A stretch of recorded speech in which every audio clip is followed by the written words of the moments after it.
This topic, this live stream discussion will be with Paul Linn. The time at which he joins, for those of you who are going to watch this live stream after it has ended, the time will be mentioned somewhere in the comment section or in the description, because comment sections are not immediately available after the live ends. So you can please go there and watch, or just slide across the live stream and you'll find when Paul joins. So King of the Table and some of the East versus West matches we will be discussing. The previous live stream, if you haven't checked that out, where we discussed Jerry versus Hermes, the possibilities of who is going to win with the fans. With one of them was the supporter of Jerry and the other was the supporter of Hermes. It was an interesting live discussion. Many people liked it and Lagia enjoyed it the most, I guess. Paul has the medium version of those Constantine Janasha traps. LOL, yeah. I think who made a viral video about his traps where it was shown in the video that got like millions and millions of views. More those like a camel, yeah. Bring it on, Pradeep. So thanks for joining, everyone. Fired up, Pradeep. Members of the channel have already joined. 22 watching. At some point there was more than 30 people into this live. So this live streaming redirecting system, it kind of works. So I think I can do more live streams like that more often. Pradeep, you are the main draw. All the Babayevs and Zoloevs coming for Paul. Yes, just a start or make a poll.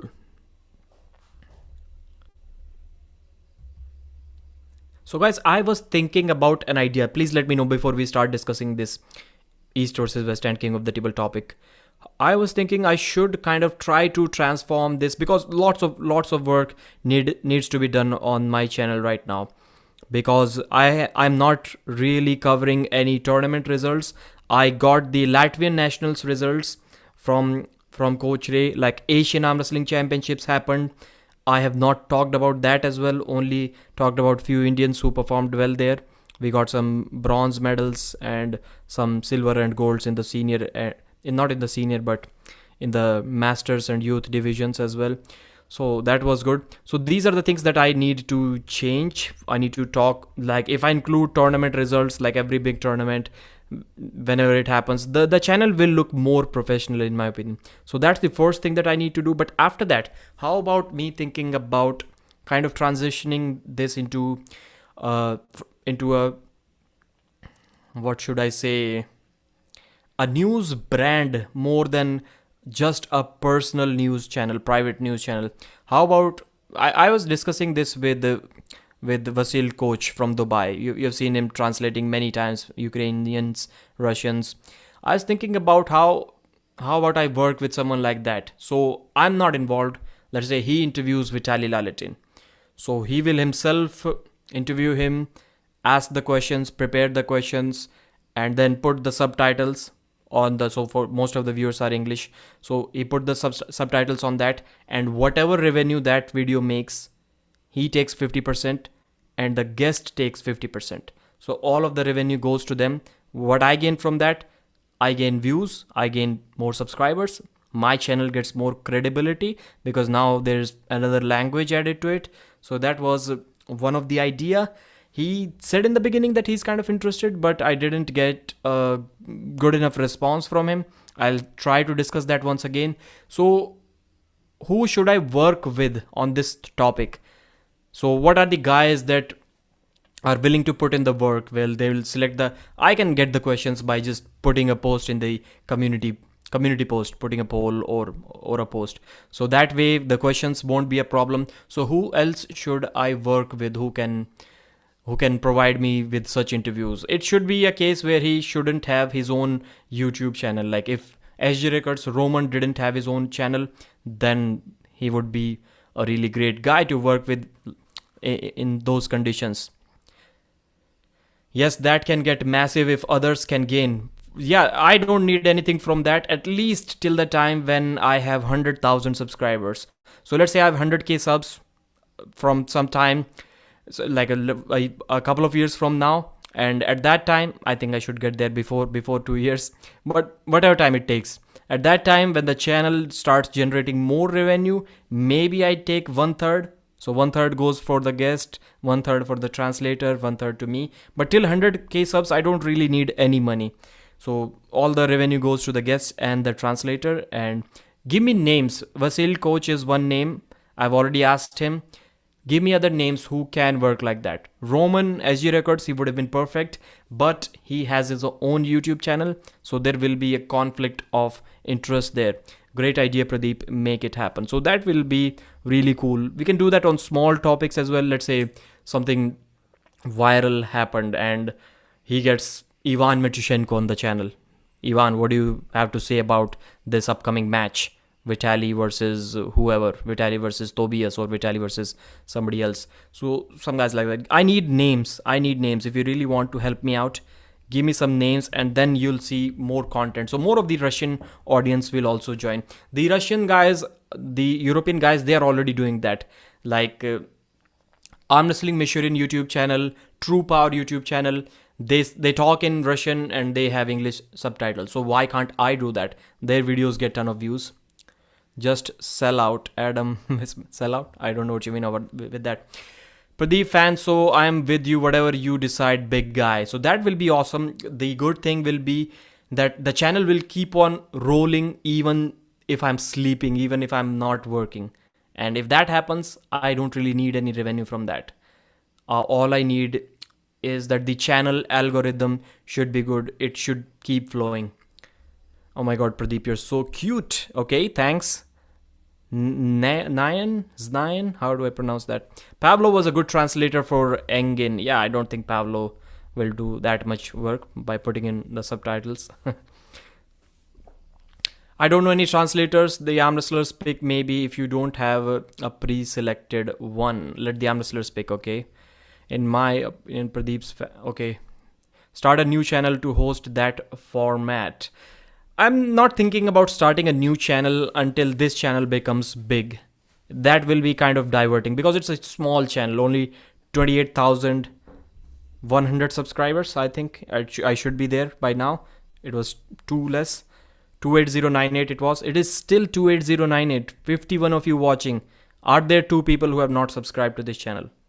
If there are, then please do so right now. Video by video, not a dedicated partner. Okay, yeah. Great idea, Pradeep. Make it happen. Vion correspondent, okay. Paul looking for lethal arms shirt. Sayan is saying. So is Krasi versus Paul confirmed? Yes, it is. No, Krasi versus Paul. I think RVJ versus Krasi is confirmed, not Krasi versus Paul. Paul versus Ruslan Babayev. That's the match that is going to happen. I'm just a hillbilly from Tennessee. Translator. Or can I have anyone from US as well who is willing to work on this type of topic? But if somebody speaks English, I think I'm also good enough to understand and communicate or ask questions. I've joined like 6 of your live streams and called you so cute and you read every time. Brother, can you tell me which supplement is best for blood vessels healing when... I have no idea. There are some supplements for joints, but blood vessels healing, is that even a thing? Do we have supplements for that? Brother, can you tell me which... Okay, Reddit. Do you think there is a possibility for Paul Linn to enter AMC tournament? Yeah, Paul talks with me about some of the details of the AMC tournament, and if it makes sense, he may do it. The timing has to be perfect for him. So I would say yes, there is a possibility. What was the black thing on Paul Linn's arm in his match against Sasho? Pradeep, my southern accent is so thick you wouldn't understand me in person. If I can understand you in video, I think I should be able to understand you in person as well. So far, I haven't met a person with an accent that I cannot understand. And usually, the non-English speakers are better at understanding different accents. Like, for example, when Kyle Hutchinson speaks, I also cannot get all of that. But when you show the video to somebody like Devon was saying when he was on Neil's show about a year and a half ago, he was saying, Neil, I genuinely couldn't understand a single word that guy says. So I can understand at least half of what he says. So I would say understanding different type of accents, I would probably do better than even some of the North Americans. Maybe Martino Pradeep, older generations in Italy don't speak English at all. Martino can do an interview with Hermes in Italian to get some. Yeah, Italy. I've seen who does these best live streams other than Engin, Neil. They have most of the viewers.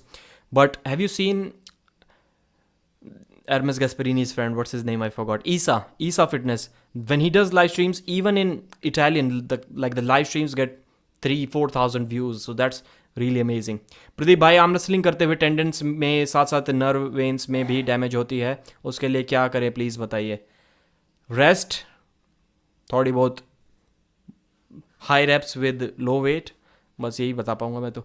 I sound like Cleve Jean. I not. I think I heard him speak little bit. Yeah, I'm guessing tape helps retract. Okay, yeah, kinesiology. That's how you say that. I think that's the name of that tape that Paul was wearing.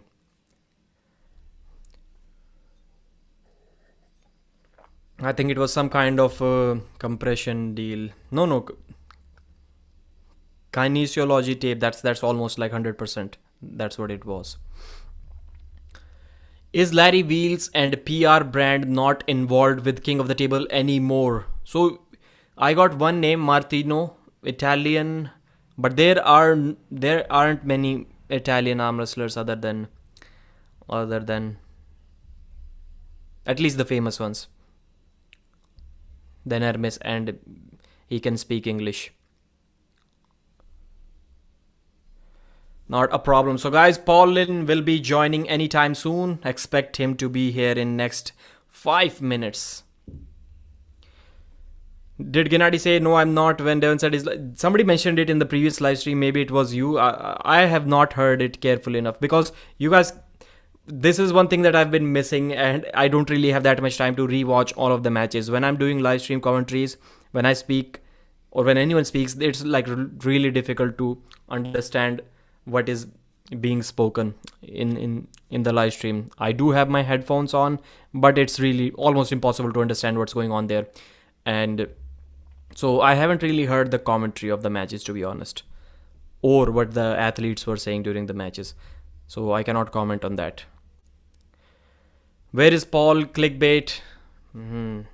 Does anyone really buy that PR gear? I haven't. So not sure. Coach Ray is in where? Spain? Okay, Spain tournament live. So guys, please welcome superstar arm wrestler from North America, the one and only Paul Linn. What's going on, guys? How you doing? Sorry, I'm a little late. Yeah, and mention in the comments what this guy cannot do. That was awesome, man. I love that energy. Everybody liked it. Yeah, it was a little culmination there. It was a tough day, so you need a little break. So big matches announced. Let's get straight to the topic, brother. I just did a live stream about Jerry versus Hermes Gasparini. It was kind of fun. I got the same topic that we discussed few weeks ago or a month ago. I got one guy who was a Jerry supporter and another one who was Hermes Gasparini supporter, and let them discuss. That was really awesome. The chat really enjoyed that format. Good. Yeah. So first of all, no lethal arm shirt unsubbed reported. Where is the lethal arm shirt? People are asking. Where is it? I got WL shirt on today. I didn't have time to prepare my outfit. Sorry, apologies. WL, yeah. Do you think WL is coming back this year? I don't know, man. They're such an enigma. Like, I heard the rumors and everything. The summertime was supposed to be the timeline, but I have had no updates. So I'm as skeptical and hopeful as everybody. But I don't know any inside information beyond that. What I heard that a while ago. Yeah. Okay, we'll first start with the King of the Table discussion. First, let me know, brother, what do you think about 3 super matches only format? What do you have to say about that? I think that's too short. I think it's two matches too short. I think, you got to be like, how long is that going to take? Like, what's the bang for the buck? Like, I guess I look at a pay-per-view, from the perspective of UFC or boxing, because those are the most notable pay-per-views. And you usually have an undercard that it's your choice to watch or not watch, and when the main event's coming right around the timeline. So you can choose to tune in as long as you might want to. So maybe you only want to see Devon and Dave, fine. But I like the options of, 5 to 7 matches. To me is a sweet spot, because you're talking about not too much of a time investment if you want to watch the whole thing. 3, I think, is a little light. But again, if you're concerning yourself mainly with overhead and revenue, then maybe it's a good business move. Yeah. I also think 5 to 6 matches will be perfect, but most of the times when King of the Table has faced some criticism about the quality of the matches or the amount of the matches, somehow that turns out to be one of the best events ever. Like Vitali versus Dave event, people are saying that this is the worst card ever. They're not going to buy the pay-per-view. And Khalid versus Schoolboy, what a war. Like easily one of the best matches of the year. And after that, Artem Morozov versus David Dadikian. I think that was the same event. Yeah, that was the same event. A war. Yeah. Then Ryan Bowen beating Khalid Jashel. that was cool to see. Cool to see as well. But format was kind of weird, but yeah. You run risk, right? So if you put like 3 or 5 matches on there, if you don't really hit a home run with a good even match, it's going to be super entertaining in a war. If you miscalculate and you get 3 or 5 3-0s, then that's when the heat's probably going to come. Yeah. But there's a flip side to that coin too, depending on how much of a following a specific puller has. Like if you're a Devon fan, you want to see him win 3-0, like if you're let's say you're a Travis Bajan fan in the prime, you want to see him win in a total of 3 seconds throughout that whole super match. It's like a Mike Tyson deal. If you're really a fan of Mike Tyson, you're happy for that minute and a half that you got out of your pay-per-view. But everybody else who might not be a fan is not happy. So it's a double-edged sword, but I mean, they've been doing a good job with the matches thus far. They've been entertaining. Yeah. J.R. Williams with a $5 super chat. Paul, what adjustments did Sasho make in the match that resulted in the unfortunate outcome, or did fatigue play the biggest role? Although you you completely explained it on your own channel, but some of the people who may not have watched that video. Yeah, round 3, he added a little bit more focus in the back pressure. I was on the bad side of the strat. He added focus on back pressure and a little bit of pronation, and I didn't get enough of a bite on his hand to shut the pronator down. At that point, the wise decision probably would have been to save some energy there and really fire off on the good side of the table in the 4th. The 4th, I got a much better bite and got a much better timing. But it's hard to look in the crystal ball and know what to do and what you're going to get. But I mean, again, lessons learned, like, table IQ in the moment and clarity in the moment says I'm on the bad side. If I don't get deep into this hook or get what I need in the setup, and maybe know when to hold them and know when to fold them. But endurance definitely played a factor, because after the 4th, I was spent. Yeah, and people are saying that the referee going blind for 8 seconds also played a big factor there. Like, how do you? That was kind of weird. It's a difficult job. Everyone knows that. But if you're at that parallel and you cannot see that clear of a pin, then maybe like you got distracted. Maybe you were watching something else. That's all I can say. And I don't know. Yeah. I usually let them know when I think it's a pin. So maybe I need to keep my mouth shut and let them call it. I'm telling them when I see the wrist go parallel from my, ear vantage point. So I'm always vocal about it. So I might need to just shut up and let them do their job. Mm-hmm. Lagia is saying people really criticized King of the Table 6. Yeah, before it happened, Hermes versus Levan, mismatch, not a good card, not going to buy it. And it always works out in favor of King of the Table. It's always an amazing match. In a couple of days ago, in members only live stream, we discussed like some conspiracy theories there, uncensored talk. I was talking about the price point of these pay-per-views. I've seen this thing that King of the Table Okay, Engin is at 14.99, then King of the Table is 12.99. Engin is at 16.99 now. King of the Table is at 14.99. So a couple of dollars price difference, and they have to keep it that way because then people will start complaining. If the price point is same, then they'll be complaining Engin is providing a same amount of matches, good matches for $17, and you're taking the same money for $3 for almost for three matches. And my on the conspiracy theory in my mind is that we are not seeing the true ceiling of these pay-per-view prices because of Engin Jersey. I think if Engin's event was not there, then Core Sports is probably already at $20. That's what I think. That's King a of the table. possibility. It's Yeah. a possibility. I know Angen's very hyper focused on, providing the best bang for the buck, which is, that's his purest mentality. He wants to give the arm wrestling fans, himself being one of them, everything that they want. So that, if you want to see all the matches, they're there for you. If you don't, so be it. You know what I mean? I love that approach, but I also understand the viewer friendly aspect of it. Like, are we tuning in for 5.5 hours, or are we tuning in for 2? So I get it for sure. But yeah, you might be onto something. I don't know. Yeah. So this match, Engin Jersey, Coach Ray. So first of all, people are saying that this is a mismatch, and this is one match where I may agree with most of them that this in fact may be a mismatch. So what do you have to say about this match? Is it a good match that Engin took, or there could have been a better opponent other than Ryan Bone? Of course, Ryan is the best option, but other than him, who could have been a better option? I think Engen, like knowing Engen, talking to Engen, he's making a comeback, right? So, you don't want to jump in with both feet. You want somebody within range of your weight, or the weight that you want to get to. So Engen's got some weight to lose. Um, Ray has been super active. He's a known quantity.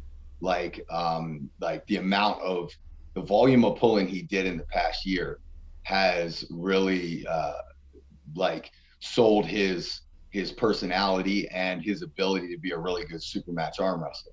Engen's coming off the couch basically. Now, obviously, he's been training, but we're talking about multiple injuries over time. So there's variables here that, if you, depending on how you choose to look at those variables, you could say, hey, this is a really legitimate match with a guy who's never stopped training, who's young and in his prime, and a legend who's making a comeback who might be banged up. We don't know where Engen is. We know Coach Ray and Engen had a little bit of side table pull, and a lot of people are basing a lot off of that. But what I think is, if you're Ray and you get offered to match with Engen, your immediate answer is yes. You don't even need to think why. It's a legend. It is what it is. You take that match, and then you take whatever momentum you've gathered over the past year and you triple it, and you train like you've never trained before, which I believe Ray's doing. And by taking this match, whether Ray wins or lose, he will invariably level up. Number one, from the preparation for a legend, and then the experience gained in the match. And then the unknowns around Engen, maybe the playing field's level. But if I'm Vegas odds, I got Engen as like a 3-1 favorite. That's what I would put it, because the experience that Engen's gathered over the years is invaluable. And I mean, I love Ray. I hope he does amazing, but I do think that this is probably a 3-1, a Yeah. 3-1 situation. And Engin is like 48 years old. He has not competed for quite some time. Last year was bicep injury, 2021 bicep injury, then couple of COVID sickness, and it's not been the best time for him. Then back and neck issues, so he isn't really well trained. So maybe there is a possibility that Coach Ray puts the brakes on Engin. In that case, let's just assume that Coach Ray stops him somewhere, in like he did stop Mazahir in the first King of the Table event after three losses. If the match stops somewhere, then who is going to win? Who is the favorite? Let's say it stops near the pad. I mean, I think Engen is savvy enough that if a match stops, especially in like the later rounds or something, I think he's going to be savvy enough to adjust, or to know when to, maybe relinquish a round. I don't see Angan as a one trick pony who, if you stop him one time, you could just bleed him and he's dead. I think it's a scenario where if the match does stop, it'll probably be in an extremely compromised position for Ray. So that's where the idea of maybe not having your hand and battling in a bad position becomes really interesting. Who's fatiguing more? And I think Angan's really smart about, hand control and not over rotating. So I don't think that it's a death sentence for Angan at all if Ray stops the match. I do think if Ray stops the match, those odds, those mid-match odds change a little bit. But I don't think it pulls him into being the favorite completely. I don't think it's as simple as just making it ugly. Man, people are really furious about this match. Defense Foster is saying that this is Engen is playing safe. The notion that anyone would actually pay to watch Coach Ray versus Engen is borderline insanity. I would disagree with this comment because it only makes sense to me. Why? Because when Engen was saying about almost 7-8 months ago that he wants to pull David Samushia in a comeback match, and I was like, man, this is going to end badly for Engen because he's not in his prime shape. He himself keeps on saying that his prime version when he was like 70 kilos, that 70 kilos version would have beaten this version of Engen. And if that 70 kilo Engen would have beaten this version of Engen, then what is the 85 kilo David Samushia going to do? So that was a problem there. And comeback matches should be easy matches in my opinion. Let's say if Vovoda was given an easier opponent than Tim Bresnan, maybe he would have still been arm wrestling till now. Who knows? Yeah, And, I, and yeah, that right there. So I think it needs the balance is an old time puller once told me that like if you're getting into super matches, you should pick them with a match not that you can win, but you think you can win. So the question here, and I'm sure why the scrutiny is coming in the comments, is because is this a match that you can win? So I think there has to be some other intangibles tied to it if it's a match that is there's a clear gap. Maybe there's a clear gap here, but the good thing is Ray is one of the many faces of arm wrestling, right? Super active, So it does bring a level of hype too. So we can look at it from the purest standpoint and say, okay, maybe we think Engen's taking a layup, but I don't think that that's the case. And I also think Engen has been in the promotion game long enough to know that it shouldn't be a layup. So Engen throws a lot of numbers out there. You guys talk about the percentages. And what can you take from percentages? He says I'm 70%, I'm 80%. That doesn't mean anything to me, but maybe it does to him. Maybe he has a good gauge on it. I think he wouldn't have taken the match if he thought the gap was too big. That's my thought. But I do think that he looks at this match as a match that he can win and should win. I don't know, but yeah. I think it's real tricky. Like when you talk about comeback, like Vovoda, it's a great analogy. Like, would he have continued pulling if he didn't run into Bresnan? I don't know, and that's the tricky part of making these matches. Like, all right, how is the character development going to work here? But again, if you take that match that you think you should win, what happens to your pressure level? Like it's easy to be the underdog. Ray's probably sitting happy right now. Just training hard and just thinking, what if? Whereas if you're in Engen's position, you're thinking, I can't slip up. It changes it from like a strong desire to win and achieve to maybe like the concern of failing. And those two mind states are very tricky to manage. Now Engen's been around long enough that I don't think that that's something that's going to mess with him.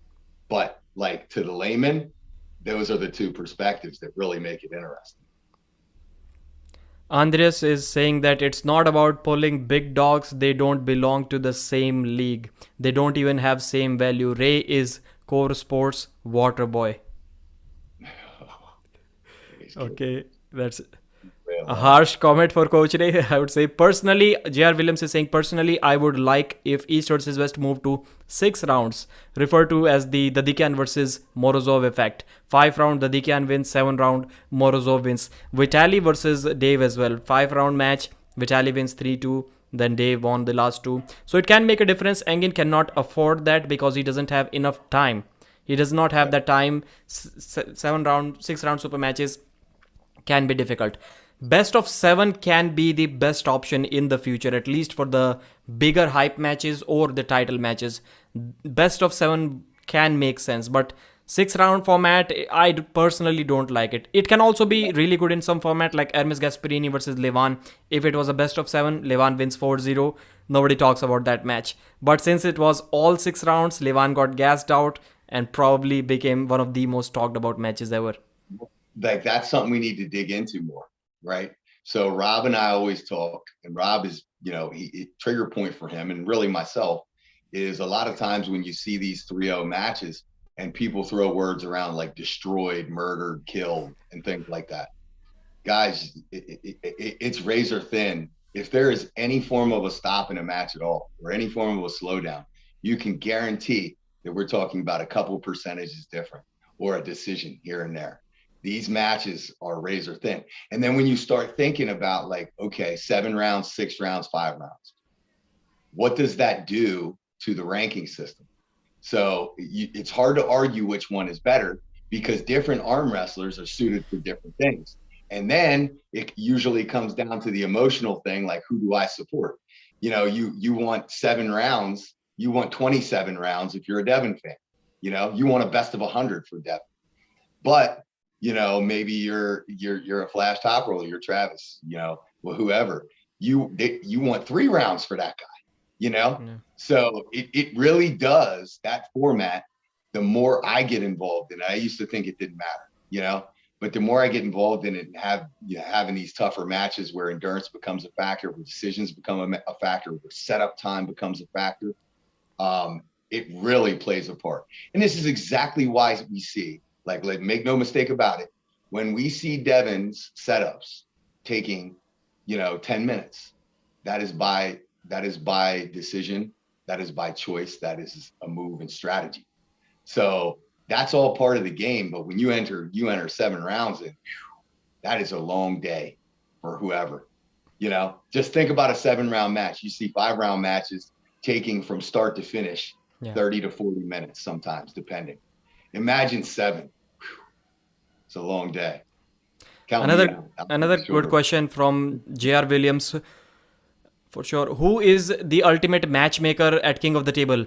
Idris is saying, I don't think Don Idris is knowledgeable enough about the sport to make these matches. At first, it was Adam Silver, Larry's manager. I talked to him personally, but I don't think Larry and Adam are that much involved anymore with King of the Table. So I'm not sure who is doing that right now. And Andres is saying they should hire Pradeep for that. I would say I'm knowledgeable enough at this point of time to do some matchmaking, and I can do that for free. That would be fun. Kind of off topic related to this, but kind of off topic. A funny match that I just tried to set up today, live stream. A funny match, a hypothetical match. A strap only match. And it was kind of maybe offensive towards Derek Smith. But just a small possibility, not saying that Derek isn't the favorite, but just a small possibility that match gets stopped somewhere. Derek Smith versus Daniel Prokopchuk in the straps only. Imagine if Derek cracks the wrist and he takes him almost down to the pad once, twice, and in the 3rd round, that match stops an inch from the pad. What would happen then? Yeah. I'm gonna stay away from that one. So that was just a funny match, but seriously speaking, yeah, I can really advise some good close matches. This was just for fun, just for the comments. I'll probably just to piss Derek Smith off, I'll probably make a poll as well about this. Oh no, leave Derek alone, man. I'll tell you what, Daniel Prokopchuk, if anybody wants to look at the size difference, that guy is special. Okay, he's special. All right. So like that's a problem for anybody at any weight, especially in the strap, and especially in that position. So like take weight out of it. The guy's, he's a weirdo. Yeah. So this match, okay, now we have Engin as the favorite, but Engin is also taking a risk. This, despite the fact that this looks like an easy match for him, the man has basically said, if I cannot beat Coach Ray, I will retire forever. There's no Yeah. point for me to continue arm wrestling after that. So he's also running a huge risk. Like, it's not everything is okay and easy for him at this point. Right. And honestly, that's probably a good mentality to take. You got to put your own back against the wall sometimes. Like sometimes you got to double down and force yourself to train for something harder than you've ever trained when you might not think when you might not really even need to train. So like I think Angan is savvy enough to know what he's doing with his own mental game. But I agree with you. It's a risk. It's a catch-22 match. It's tough. Yeah. It's again, that's why I'm always saying, like, let me be the underdog. You know why? Because that's easy. It's easy. Yeah. And the question that I'm about to ask you, I already know the answer to that. It will be styles make matches, but you will please explain to us how exactly. And the question is, Artem Morozov had a little bit relatively more difficult time against Cody Merritt, and Corey West just destroyed Cody Merritt. So how is Artem still the favorite in this match? So how are these styles making a difference here? Well, he's the favorite because he's the man. He's the number one guy. I think we're looking at when we look at Artem, we see a guy who can pull inside and he can pull outside. He's versatile. He's big. He's strong. He's lean. He's young. He's got everything that you could think of tangibly on his side. He has. So it's tough not to look at him and say, okay, this match, that match, but just assume that he's going to come in better and just be better every time. So how do you not make, how old is he? 27, 26? What is he? Morozov 25. 25. Yeah. He's he's not even close to his prime yet, but he's at that male peak of development level. So that to me is why he's the favorite. I mean, the styles make matches things. And also at what point in time in Morozov's career did he pull Cody? So and then what version of Cody showed up to that compared to the one that showed up to Monster Factory? These are all factors. I think when we look at this match, I think that I do not see Corey being able to top roll through the lever length or hand of Artem. But we did see Corey basically be able to do whatever against Cody, go through him up top. Yeah. And again, I think we're talking about just different genetic factors, hand size, things of that nature. I think in order for this match to be good, it's going to come down to Corey's top roll defense. I think Corey's best chance is Artem trying to top roll him, backing his shoulder up, and Corey turning him in and falling on his arm. That's where I see the match being close enough. Now, it's going to get interesting if that happens one time and Morozov says, you know what, I'm not going outside at all anymore. We just going in there. That's where it's going to get fun. And I think a lot of it is going to have to do with how quick Corey is off the go. And that's something that he is very understated for. The guy, for a 400-pound guy, is very quick and twitchy. We've seen it against Krasimir and other guys, he just hit the go. And once his shoulder's on top of you, man, you got to be superhuman. And when Corey hits that inside move, like we saw Artem pull a little bit with Dave Chaffee. Dave Chaffee's more back pressure driven. When he's going sideways, his sideways is great, but he's also dragging and rotating. Where Corey is going to be more on top if he can get his shoulder behind. So it presents a really unique match that I think is going to be really cool to watch if we see Corey's top roll defense hold up, which I think it will. Yeah. And apart from David Dadikian, maybe, I think Corey is the strongest arm wrestler that Artem is going to face in his career. That may not be a wrong statement. And definitely the biggest. On the left arm, I think that's hard to argue. Yeah, left arm. And definitely the biggest arm wrestler. So the little bit strength gap that there may be between Corey West and David Dadikian, I think Corey can make it up for that big, because of his massive Mhm. size. So Yeah. yeah, that can be a really cool match, exciting match. I think Corey may be strong enough to go through Morozov in the first round, but eventually it may come down to endurance. And I cannot really think of anyone above 130 kilos who has a better endurance than Morozov. Jerry and Gennady, those only those two names come to my mind, but Morozov's endurance is like almost unmatchable. Yeah, he's special, especially to be able to do that like at that lean body weight. A lot of times, guys we see in the fight game that have the best endurance don't have that much lean mass. That's what makes him so impressive. Yeah. So I think you're right. I think a lot of it's going to come down to really Corey conserving in setups, not holding on. Get to the strap. Get what you need to get without blowing your own arm up. Like that's going to be important. A lot of times we see Corey get really weird strap setups because of the size of his palm and the size of his wrist and forearm. A lot of times we see that strap right up here in his joint. That will be detrimental. He's got to get the strap lower down here and he's got to get it on his hand here. He can't have it out here. Like those little things right there, him being able to do that in the setup without blowing his own hand up, I think are going to make a break. Yep. And Defense Foster has just gifted 10 memberships for the third or fourth time on this channel, I think. So Amazing. good for the lucky That's, 10 members. And that's like a $5 membership. And he that's gifted 10 awesome. of them. Wow. Yeah. And You that's, probably got a bunch by now, man. Every time I come on here, people are throwing them things around. yeah, and that's probably the third. I told you to start these memberships last time. We literally discussed that for 10 minutes I and you didn't. know. Yeah. I take about like 30% of your advice, whether it's good or not.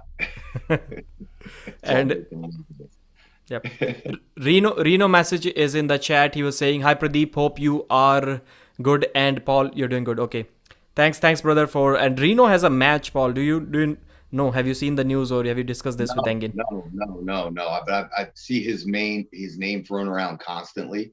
Like people are really, really, really supporting him. Yeah. So what's the match? Tell me. Reno message versus Bacho Saginashvili. 18-year-olds. Oh, Battle of two 18-year-olds. that's set. That's set. Yeah, the next event. When? July July. 29th. Yeah. Okay, I'll meet you there, Reno. It'd be good to meet you. Yeah. That's a That's it. crazy I saw Engin, people. I saw people screaming for that. yeah, that's what I was about to say. Engin usually, almost all of the matches, he sets up the matches that he wants to see, and it's a byproduct that people also enjoy these matches because they are awesome. And this is the first match where I believe that Engin has like set up a match totally 100% depending on the demands of the fans. So Yeah, that's great. what has happened. Yeah, Reno versus Bacho, amazing. So let's quickly discuss that. Like, who do you have as the favorite here? How do I can't. I don't. I mean, like, what do you want? Like, I don't know how to gauge Bacho. I didn't know how to gauge Bacho coming in, and guess how much data I have now? Probably less. We saw, he's fast, he's strong, he can go to the side. There's no clear, definitive style that he's pulling with. I have no data other than that he's extremely fast, and we really didn't get to see him arm wrestle. So I have such a hard time, and that's going to be the downside for Reno in preparation for him. Like, what are we going to prepare for here? All I would say is whoever pulls him, so Reno, whoever, like, you need to load in the setup and get the strap. You have to have everything statically locked. You got to be ready for that hit. Don't allow him to dead load. Just don't. Yeah. But I have Reno no is clue.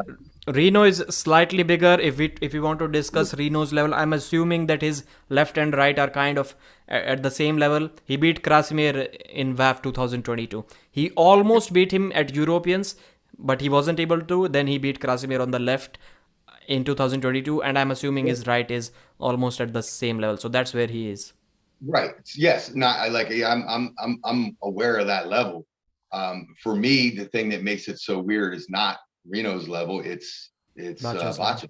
Bacho. So like we got people calling for put him against Younger Bayev. People are saying all kinds of crazy stuff. But again, that's like, how do you really prepare? So that's what I like about this match. Is like you said, it's a fan demand match. Yeah. And we're seeing two young guys with incredible potential that have already done amazing things. But you know, um, it I just it was very similar. Like in my mind with the Adam match, I'm like, okay, if I'm going to handicap this, I have to make Adam a favorite because he's the only known quantity. How do you not? Vegas is going to take the known quantity. So now seeing him beat Adam, I don't like. When we look at that match and then we talk about Reno beating Krasimir. To me, the Krasimir win is much more valid, especially at the WAF tournament. Yeah. With the data that's out there. But again, it's just such a question mark with Bacho, and maybe I'm down the rabbit hole of believing the hype too. I don't know. I hear how the Georgians talk, so I don't know. Now after this match, we'll have good data, so we'll know where the guy is. Yeah. And we'll talk about your match as well. But before this, the final match of the day, main event, Devon Larratt versus Dave Chaffee. Yeah, I was just on a podcast earlier and we went over this. On which channel? Sasha's trainer, Bulgarian dude. It's not out Okay. yet. Okay. Yeah, so I see this as potentially. I love Dave. I'm a root for Dave, but I see this potentially, ending similar to how the WAL match ended. The only variables that are different here, we look at now we're dealing with a bigger Devon. We're dealing with a more proficient Kings mover in Devon. And the only real upside that I see is now Dave has found a flop. Yeah. So that's the variable, right? If Dave has found and can truly master an offensive flop, to the level of, Gennady or what Jerry has done and stuff, and he can really fight and bully in the setup, that's his lane to victory, in my opinion. It's just tough because you don't you're such a big, huge, strong guy. You don't want to go right to that right out of round one, And that's the question. Like, let's say he comes straight to a flop, gives his wrist up. We're gonna have to see, 3 to 5 rounds of flopping, which takes a level of mastery that I think Jerry has, and maybe Gennady has the way he showed. But I gotta believe Devon's favorite in this one. And sadly, when you talk about the trash talk and the mind games, that's been a big advantage for Devon in the past with this match. I would say that one thing that Devon was never able to take benefit or advantage of was cheating in the setup. And now when he has that flop press, now I think he can greatly utilize that against Devon, because Devon may be doing that. Devon is not a big fan of squaring the shoulders before the go. We saw how both of them, both Gennady and Devon, were all coiled up in that match. Now Dave can also do that, and he has a flop press. And I think by now we kind of know for a fact that if Devon has any weakness, that may be one where he's going up against a flop presser and he's in this over-pronated position, because he doesn't like to go there. Like Devon against Jerry in this position, John was able to hold Jerry, and in UL 2014 or whatever it was, Michael Todd was able to do that a couple of times.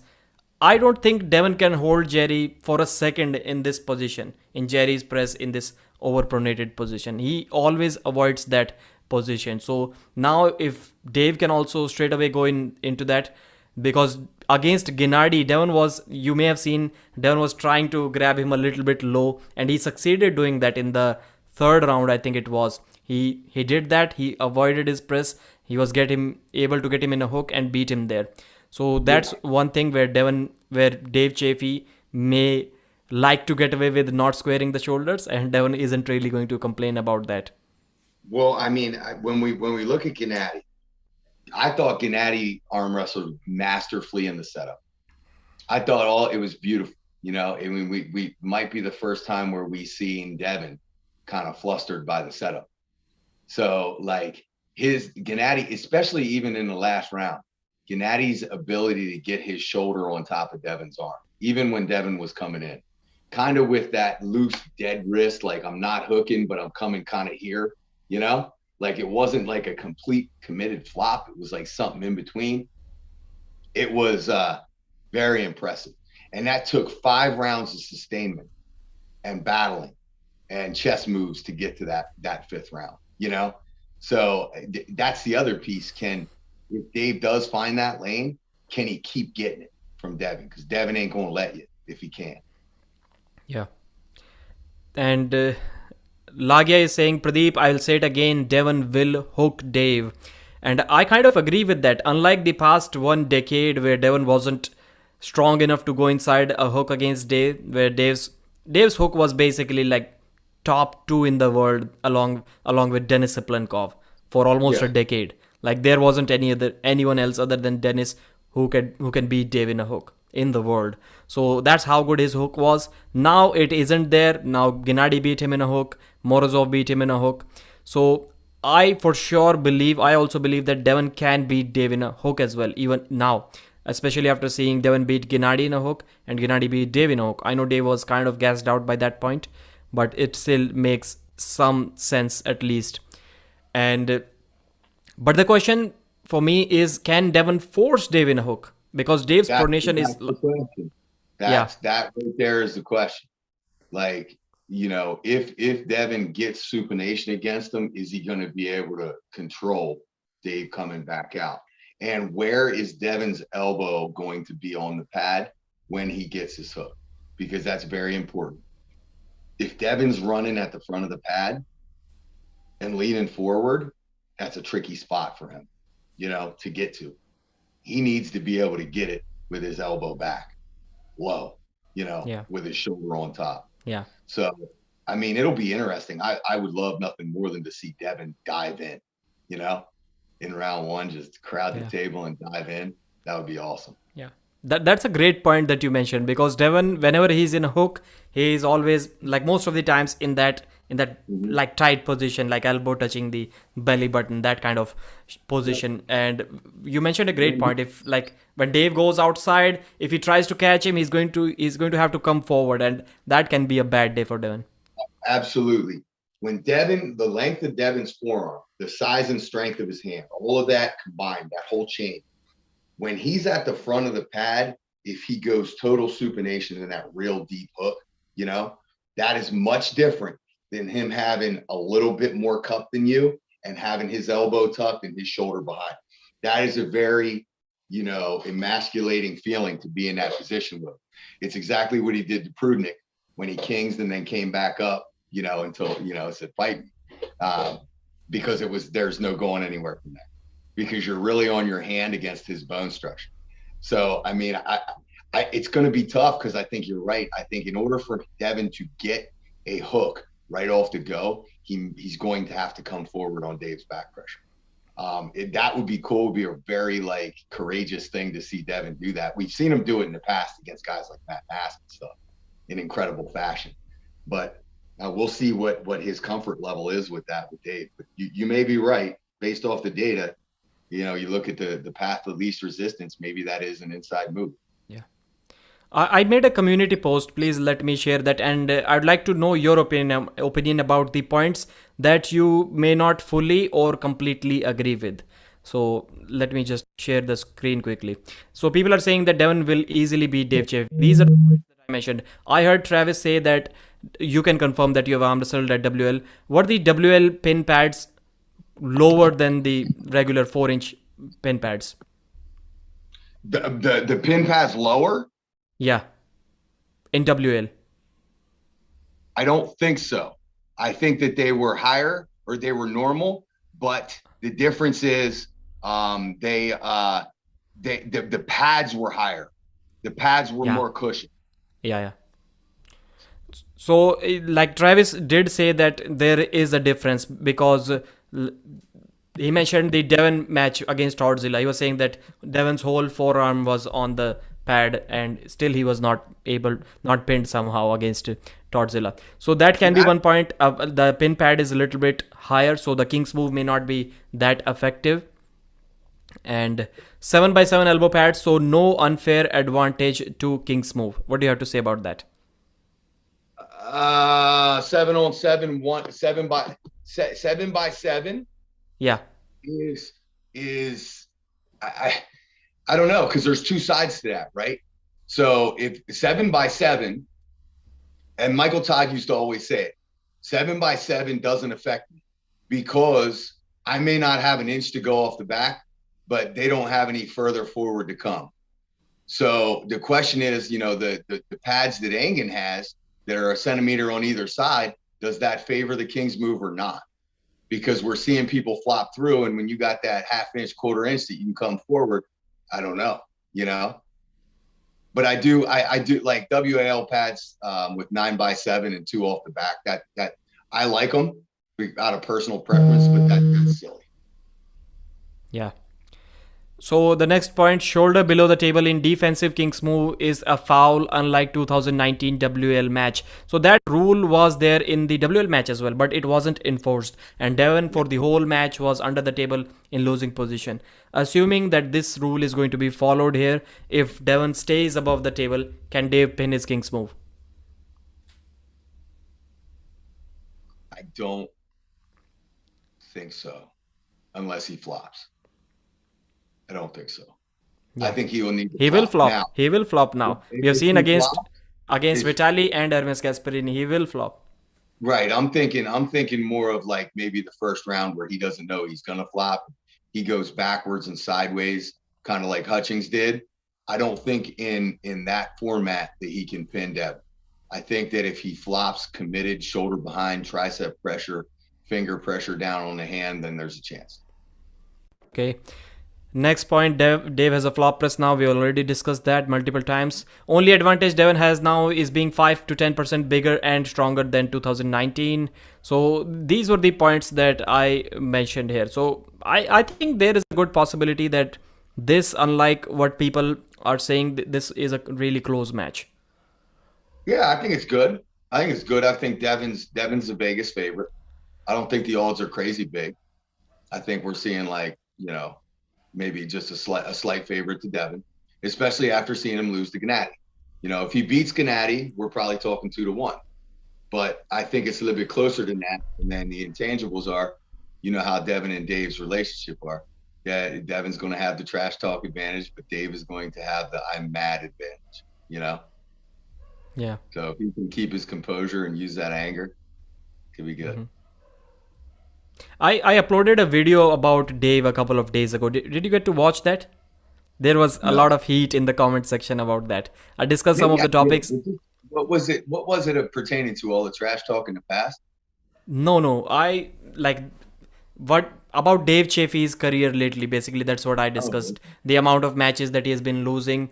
From out of last 7 matches, he has lost 5. And I discussed in that video, like if we run back the matches, Vitali will also be the favorite against Dave because his shoulder issues are healing and Dave's neck issues are seemingly getting worse. They're not getting any better. So Vitali may also be the favorite against him. Alex Kurdecha, maybe he cannot beat Dave right now, but a year from now, I think he must be progressing at least faster than Dave, so he can also be the favorite. So now there will be like 7-8 guys if we include Devon who can potentially beat Dave. Then if we add Jerry, then if we add Denis Siplankov, then if we add Zaur there as well. So possibly within a year or so, Dave is out of the top 10 in my opinion. Potentially. Yeah.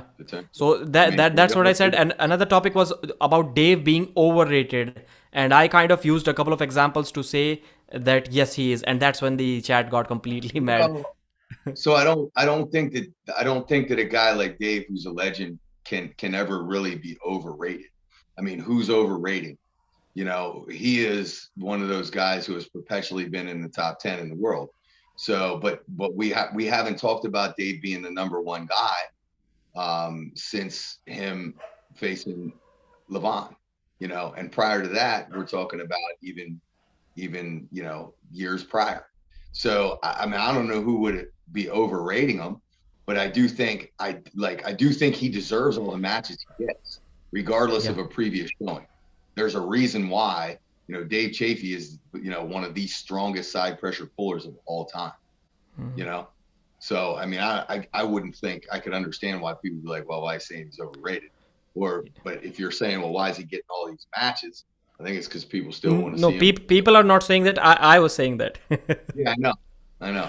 Yeah. You So start with I'll, that. I'll give you the reason why. But all of the matches, you mentioned it correctly. He deserves all of those matches because only against Linn and Morozov, he wasn't able to slip total destruction 6-0 and 3-0. That maybe if he was able to get to the straps against Rivas, he could have done something. We are not sure about that. But other than that, all of the matches were close that he has competed in. All of them were close.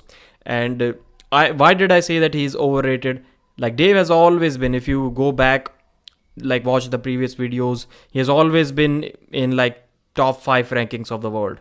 Always been within top 5 without actually ever beating anyone from the top 5. Can you think of a name that Dave has beaten who was within top 5 rankings? At what point in time? At any point of time in last 10 years. Last 10 years? No, because the Saplinkov match was prior to that, right? But even that day, that's one of the biggest points about Dave's career, that Dave beats Saplinkov. Saplinkov won that tournament. He came back from B side and beat Dave in the final. And we are hyping Dave up so much because of that one win on fouls. He never pinned Saplinkov, and yet people are saying that Dave destroyed Saplinkov. He owned Saplinkov. I've read comments like that. That's what I mentioned in the video, that maybe because of these kind of comments, Dave is overhyped, overrated. Because if you have never beaten, and like in that tournament, like who was the ultimate winner if Saplinkov came back and he beat Dave in the finals? I mean, you look at the reality of it is too, aside from a couple of, you got the one-sided Rivas match. But if you take like Rivas and Levine out of that, like you said, every one of those matches are good. They're close, they're entertaining. So that alone to me is the justification for the hype. So if he can compete, and we know there's maybe a couple percentages different max between these guys, it's less about, how many matches did he win out of 7, and more about how many good matches did he put on. So I think just having a good match with some of these top guys, it validates you as well. So you can look and say wins, losses, say, well, when's the last time you beat a guy in the top 5? Well, when's the last time a top 5 guy, when's the last time you arm wrestled a top 5 guy and didn't make him arm wrestle? So I think there's two sides to that coin. Yeah. Stacks is saying neck injuries are serious. It's such a sensitive area, and it affects half of your body. We're lucky we don't have it. We get a pinched nerve and we are shitting it. Dave has all kinds of trauma and damage. And that's why that's another reason why people don't believe that he can beat Devon now. Otherwise, if the same version around that 2019-20 time, everyone was saying that under strict rules, under normal elbow pads, where King's move is called a foul, and shoulder below the table King's move, Dave destroys Devon. That's what everyone was saying. And now the argument has changed so much that nobody really believes that Dave is going to win this match, even though it is. A little bit has to do with Devon being stronger now too. Yeah, both of them. A little bit. That to me, like I like under the strict rules outside of WAL, during that time frame, you might be right. I mean, we saw Hutchings almost beat Devon at that point.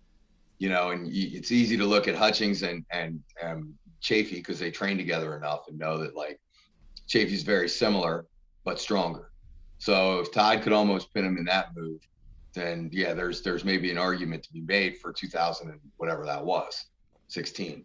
But now Devon, 2.0, I don't know. And Sanka is saying, Pradeep, has Devon ever beaten anyone in top 5? Why only putting Dave under the microscope?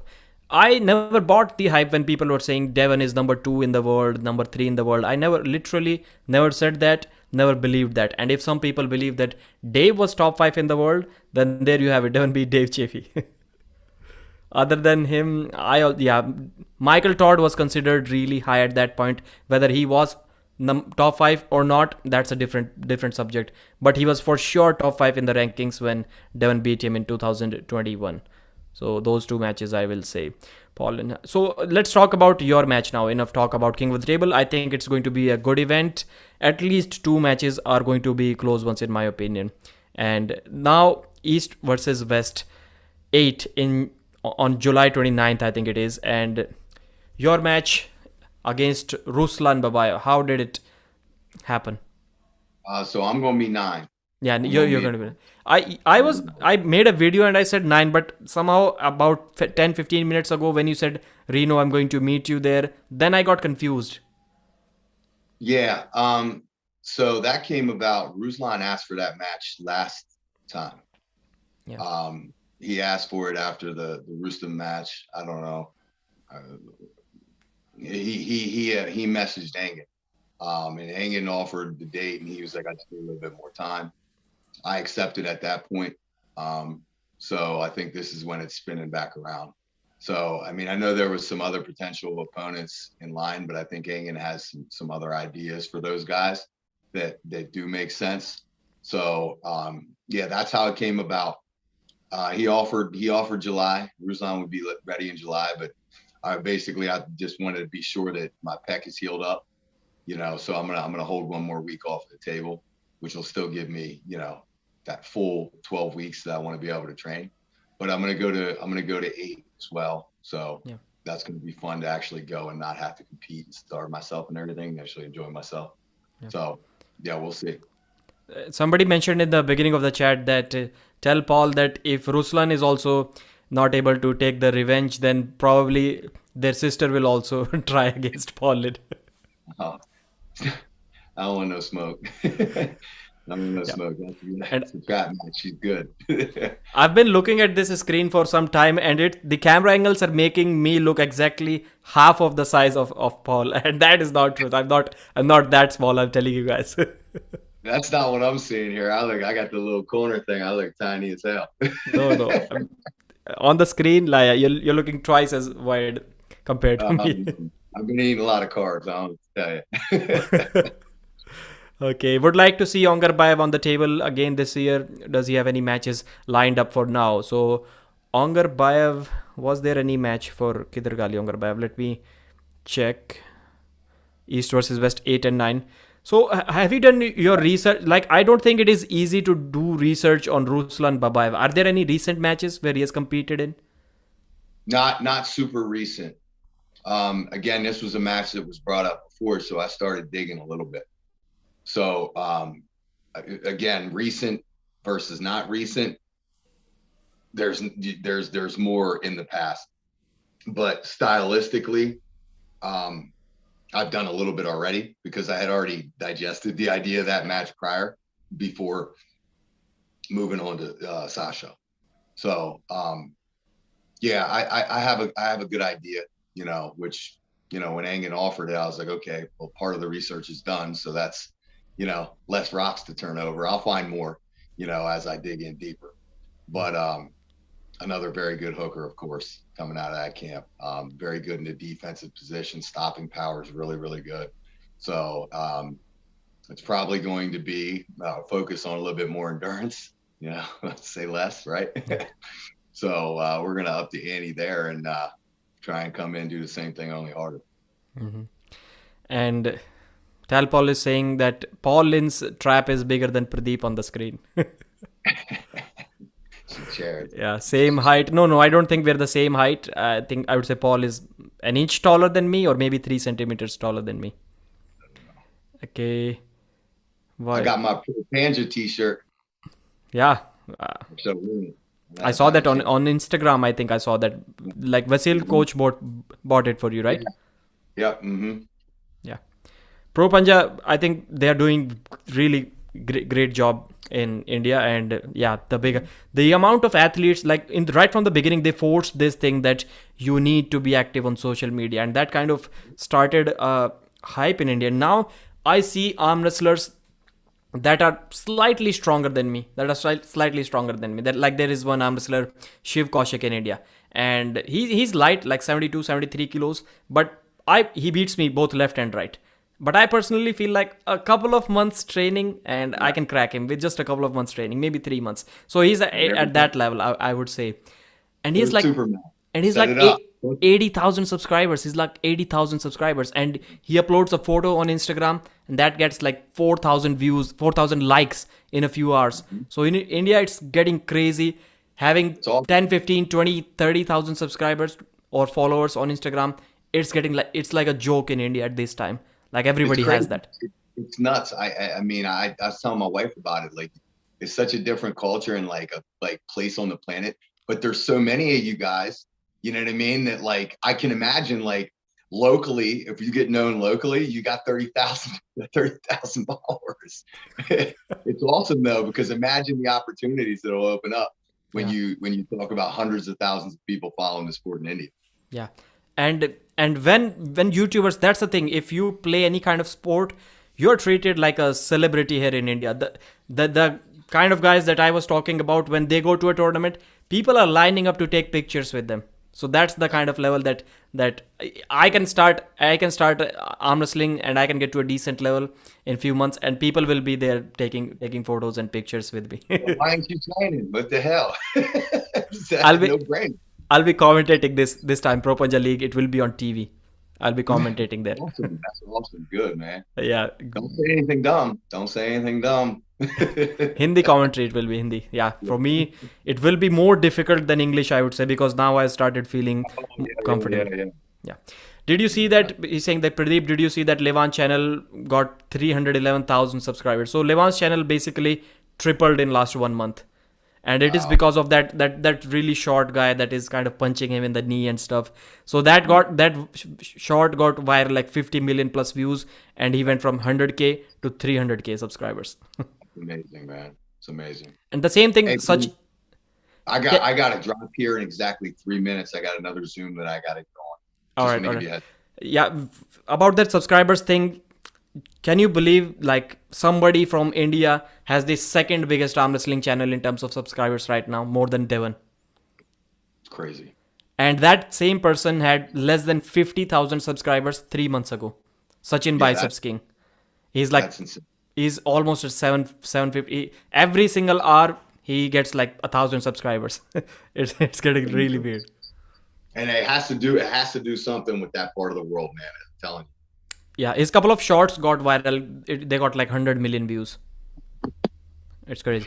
So once again, East versus West. It said like you were a trainer. Like what's that trainer's job? Oh, no, I'm the cheerleader, I think. So Angan offered me, and I was like, "Are you serious?" And he was like, to come and not have to compete. I said, "Say less. Sign me up. I'm there. Like, no problem. Absolutely. I'll corner everybody. I'll commentate. I'll do whatever you want. Just tell me, point me in the right direction, because I'll enjoy that more than anything. To be able to actually, do some practice pulling and eat some food actually while I'm there. That'll be great." Yeah. So it looks like from the matches that Angan has announced till now, Ongarbayev does not have a match at the event. And East versus West 9 will be Paul Linn versus Ruslan Babayev, Todd Hutchings versus Zurab Tavbaridze, Ivan Matushenko versus David Arabuli on the left arm, Mehdi Abdulwandi versus Derek Smith on the right arm. That's another match. And East versus West 8 guys on 29th of July is going to be Levan versus Morozov, Hermes versus Jerry, RVJ versus Krasimir, Daniel Prokopchuk versus Emil Amirshadian, and Yanis versus Mindogas. Daniel's match is on the left arm. Bacho versus Reno, we just discussed that. And Pavlo versus Sandris. So these are the matches that have been announced so far. Thanks, Paul. Thanks for joining. You're a busy man, and all day interviews. Hey, thanks for having me, Pradeep. Stay blessed, brother. Thanks.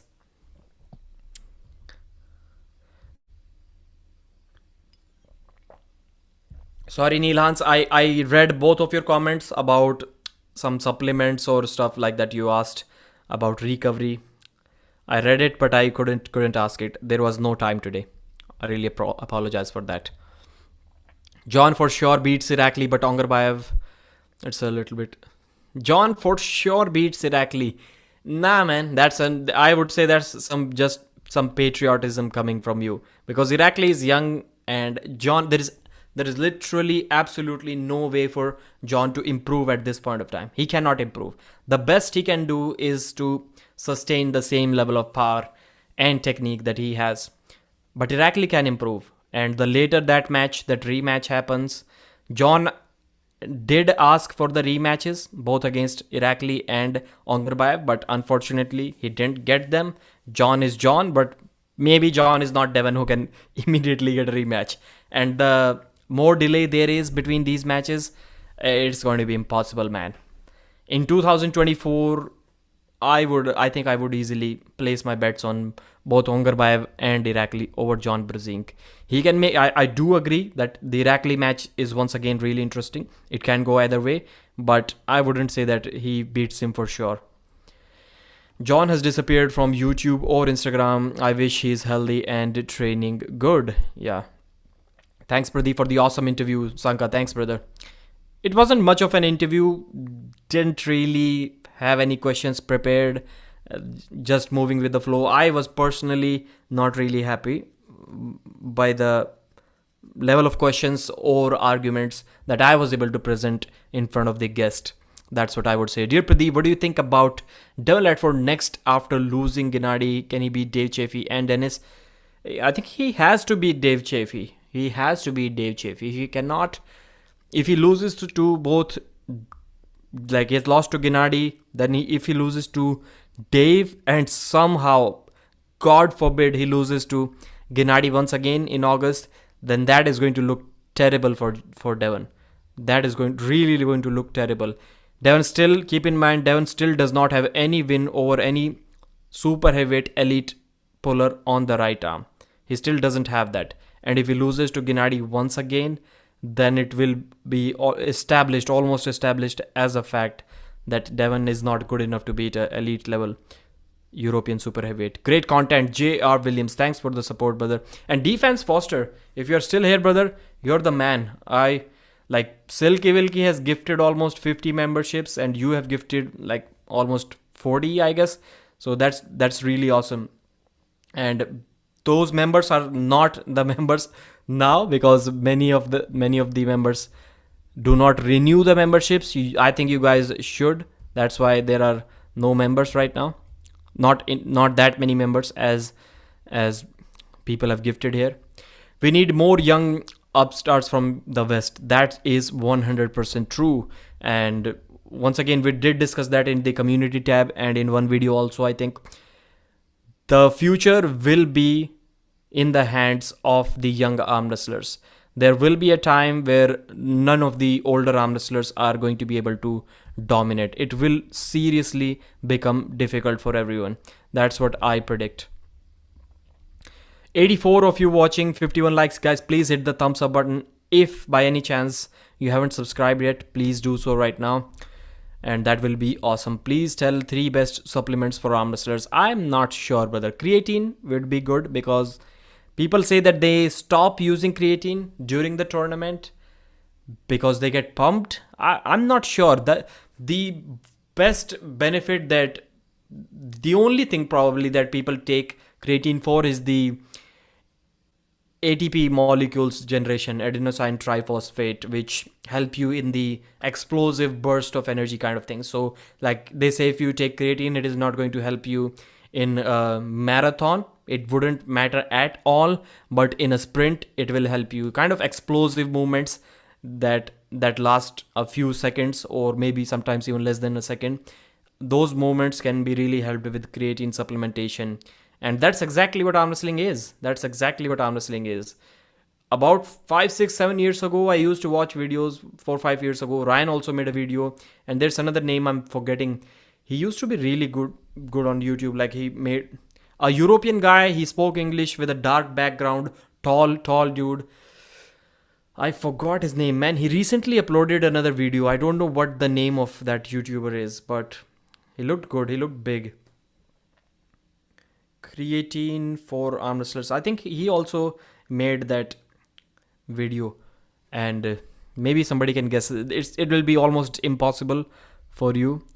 Ryan Bluebowen uploaded 9 years ago. Creatine and arm wrestlers must have. Ryan Bowen, yeah, I remember that video. And there was one more guy, I forgot his name, YouTube channel. Okay, so whatever. I think it's good, and I personally don't see the reason why you're going to stop using creatine right before the event like arm wrestlers do. And a joint support, yeah, what was the animal? What is the name of the famous joint support supplement? Something related to animal. That's the expensive one, I think. Mario, member of the channel, did you get the gift from Defense Foster? Irakli was a close match. John being sick, so healthy. Guys, once again, please do not hate me for saying that. Please, literally, please don't. Other than the Devon Larratt 2021 match, can you name one match that John Animal Flex, yeah, that John lost and he was 100%? Like, I always hear these things. 2008, Devon lost to John. John lost to Devon. He wasn't fully prepared. Alexei Vovoda, he was in the worst shape of his life. Ongarbayev, he was sick. Every single time, literally 100% of the matches that John... I'm not saying John himself is making these excuses. I'm not saying he's the one who's making this. But somebody is making them. Can you guys tell me one match other than this 2021 Devon Larratt match?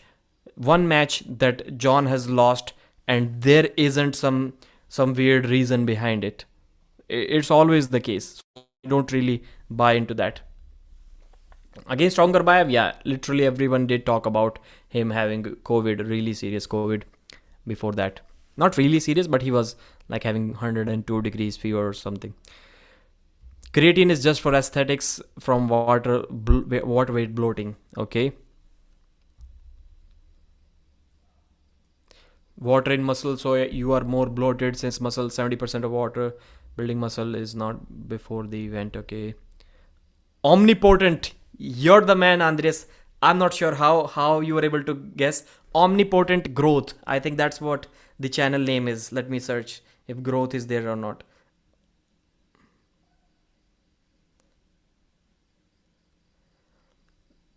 Yes, it is omnipotent growth.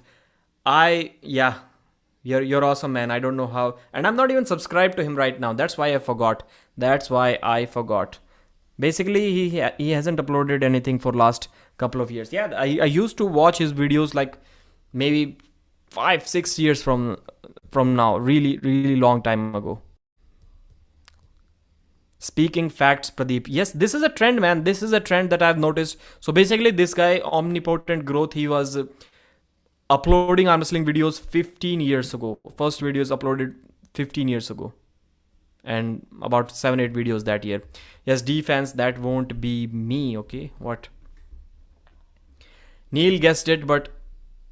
Okay, Neil Hans also guessed it. But Omnipotent hasn't.